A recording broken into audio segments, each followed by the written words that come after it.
चलिए बात करते हैं आईटी की दुनिया के एक बहुत बड़े नाम की, टीसीएस। उन्होंने अभी अभी अपने तिमाही नतीजे जारी किए हैं और इन नंबरों के पीछे एक काफी दिलचस्प कहानी छिपी हुई है। हाँ, तो 9 अक्टूबर को ये नतीजे आए और बाजार में थोड़ी हलचल तो हुई है। जानते हैं क्यों? क्योंकि ये कहानी है ना, जितनी सीधी दिखती है उतनी है नहीं। इसमें कुछ कह सकते हैं ट्विस्ट्स हैं। इसे एक तरह का फाइनेंशियल मिस्ट्री समझिए, एक ऐसी पहेली जिसके कुछ हिस्से तो एकदम चमक रहे हैं पर कुछ हिस्से गायब हैं। तो फिर चलिए मिलकर इस केस को सुलझाते हैं। अच्छा, तो इस पूरी गुत्थी को सुलझाने के लिए हम इसे 5 हिस्सों में देखेंगे। सबसे पहले ये जो हैरान करने वाला परफॉर्मेंस है उसे समझेंगे। फिर कंपनी की ताकत की कहानी क्या है वो जानेंगे। इसके बाद जो मुनाफे वाली पहेली है उसे हल करेंगे। फिर जरा कंपनी के इंजन पर भी एक नजर डालेंगे और आखिर में देखेंगे कि इसकी पूरी स्ट्रैटेजी हमें क्या बताती है। तो सबसे बड़ा सवाल यही उठता है कि भाई ये अच्छी खबर है या बुरी, क्योंकि टीसीएस के नतीजों को देखें तो लगता है उन्होंने एक ही समय में दोनों दे दिए हैं। ये बिल्कुल एक ही सिक्के के दो पहलुओं जैसा है। एक तरफ तो कमाई उम्मीद से कहीं बेहतर है और दूसरी तरफ जो मुनाफे का आंकड़ा है वो थोड़ा चौंकाता है। तो चलिए शुरुआत करते हैं सिक्के के उस पहलू से जो चमक रहा है। तो सवाल यह है कि आखिर कंपनी ने इतना अच्छा परफॉर्म किया कैसे? चलिए सीधे उन आंकड़ों पर चलते हैं जो टीसीएस की असली ताकत दिखाते हैं। सबसे पहले बात करते हैं रेवेन्यू की, यानी कमाई। आंकड़ा देखिए, लगभग 65,800 करोड़ रुपए। ये सिर्फ पिछली तिमाही से 3.7% ज्यादा ही नहीं है, बल्कि मार्केट के जो बड़े बड़े एक्सपर्ट्स अंदाजा लगा रहे थे ये उससे भी कहीं ज्यादा है। और कहानी सिर्फ कमाई पर खत्म नहीं होती।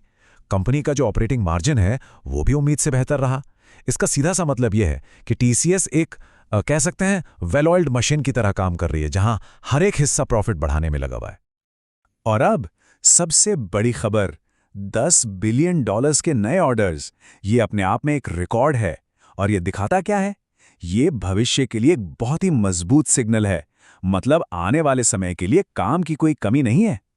तो फिर सवाल वही है, अगर सब कुछ इतना अच्छा था तो प्रॉफिट उम्मीद से कम क्यों रह गया?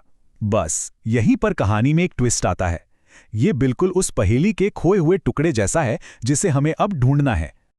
देखिए, मार्केट को उम्मीद थी करीब 12,570 करोड़ के प्रॉफिट की, लेकिन कंपनी ने रिपोर्ट किया 12,075 करोड़।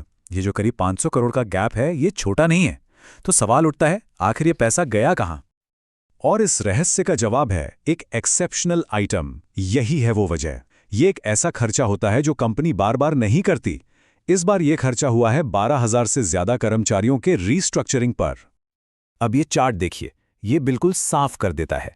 ये जो एक्चुअल प्रॉफिट है 12,075 करोड़, इसमें अगर हम वो एक बार का रीस्ट्रक्चरिंग का खर्चा वापस जोड़ दें तो एडजस्टेड प्रॉफिट बनता है 12,904 करोड़। और ये आंकड़ा मार्केट की उम्मीदों से कहीं ज्यादा है। तो असल में प्रॉफिट कम हुआ ही नहीं। ठीक है, तो सबसे बड़ी पहेली तो सुलझ गई। अब जरा थोड़ा और अंदर चलते हैं। चलिए इस दमदार गाड़ी का हुड उठाकर देखते हैं कि इसका इंजन आखिर काम कैसे करता है। अगर कंपनी की कमाई को देखें तो सबसे बड़ा हिस्सा करीब 32% आज भी बैंकिंग और फाइनेंस सेक्टर से ही आ रहा है। कह सकते हैं कि ये टीसीएस का सबसे भरोसेमंद और सबसे मजबूत इंजन है। लेकिन अगर ग्रोथ की रेस पर नजर डालें तो इस तिमाही का स्टार परफॉर्मर रहा है लाइफ साइंसेज और हेल्थ केयर सेक्टर। दूसरी तरफ नॉर्थ अमेरिका जैसा जो एक बहुत बड़ा मार्केट है वो थोड़ा सा धीमा पड़ा है। ये एक काफी इंटरेस्टिंग ट्रेंड है जिस पर नजर रखनी होगी। तो सवाल ये है कि इन सारे आंकड़ों का मतलब क्या है? भविष्य के लिए ये क्या संकेत दे रहे हैं? जो लोग मार्केट को करीब से देखते हैं उनके लिए इसमें क्या टेकअवेज हैं? चलिए समझते हैं। इसे एक शतरंज के खेल की तरह देखिए, जहां टीसीएस कुछ चालें आगे की सोचकर चल रहा है। एआई में एक बड़ा इन्वेस्टमेंट, शेयर होल्डर्स को डिविडेंड देना और एक बहुत ही मजबूत कैश फ्लो, ये सब एक बहुत ही सोची समझी स्ट्रैटेजी का हिस्सा है। और ऐसा लगता है कि मार्केट को भी यही बात पसंद आई है। ज्यादातर एनालिस्ट का यही कहना है कि नतीजों में कोई बड़ा सरप्राइज नहीं था। ये एक स्टेबल परफॉर्मेंस है, बिल्कुल एक शांत समंदर की तरह, जहां जहाज बिना किसी बड़े झटके के अपनी गति से आगे बढ़ रहा है। और ये सब देखकर वही पुरानी कछुए और खरगोश की कहानी याद आती है ना? आज का मार्केट कितना तेज और उथल पुथल भरा है। ऐसे में एक सवाल मन में आता है, क्या टीसीएस का ये धीमा और स्थिर रहने का तरीका ही असली जीत का फॉर्मूला है? If you like the content, please like and subscribe. Comment on Finance Seco India.